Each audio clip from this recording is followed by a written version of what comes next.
Bismillahirrahmanirrahim. Ya, dilanjut kita masalah hakikat ibadah.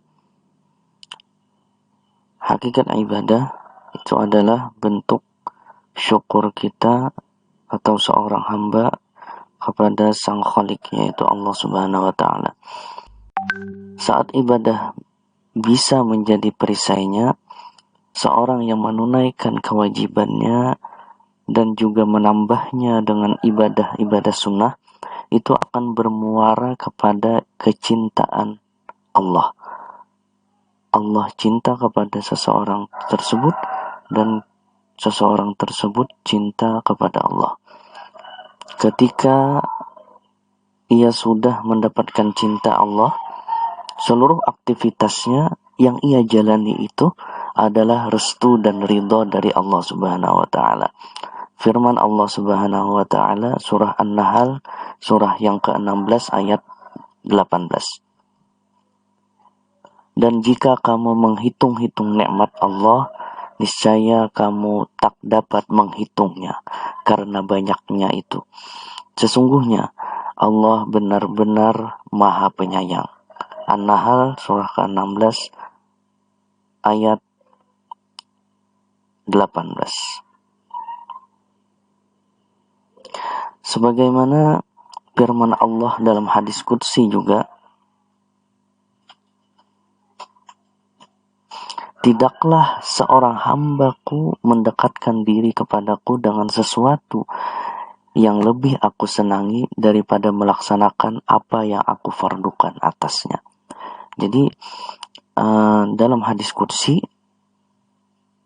itu Allah Subhanahu wa taala berfirman melalui lisannya Nabi Shallallahu alaihi wasallam bahwasanya melaksanakan apa yang Allah fardukan itu lebih cepat mendekatkan diri kepada Allah Subhanahu wa taala. Kita teruskan hadisnya. Dan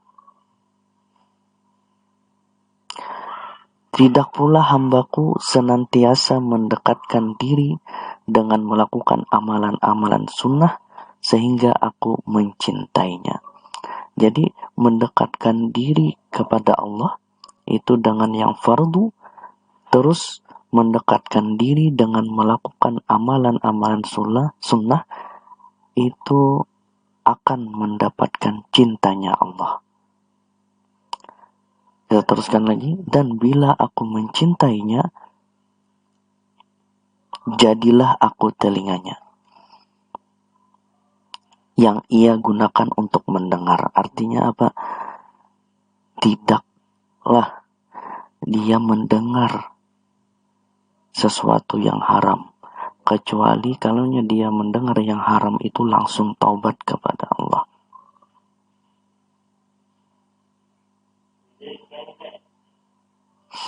Kita teruskan.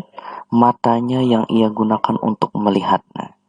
Matanya yang digunakan untuk melihat, yaitu jadilah aku, kata Allah, matanya yang ia gunakan untuk melihat.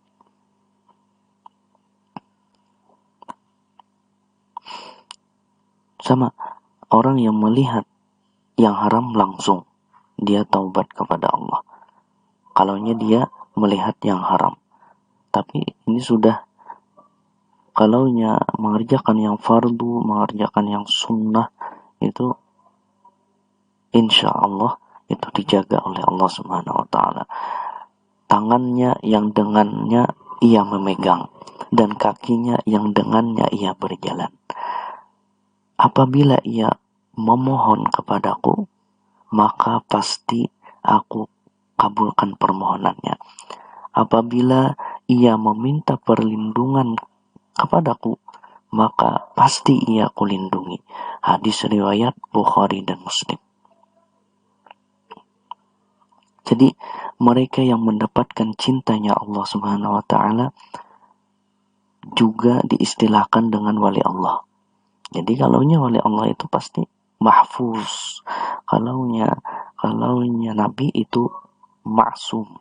Kalaunya wali Allah itu mahfuz namanya. Jadi telinga itu Allah jagakan sudah. Kalaunya dia mendengar yang buruk, mendengar yang maksiat, itu langsung bertaubat dia. Tak mudah untuk mengetahui siapa wali Allah tersebut. Tetapi yang jelas wali Allah adalah ahli ibadah yang menunaikan ibadah sebagai bentuk rasa syukur mereka kepada Allah Subhanahu wa taala.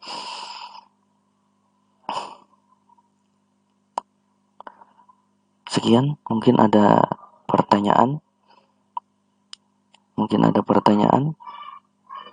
Jadi kita sambung nantinya lewat Zoom. Terima kasih. Assalamualaikum warahmatullahi wabarakatuh.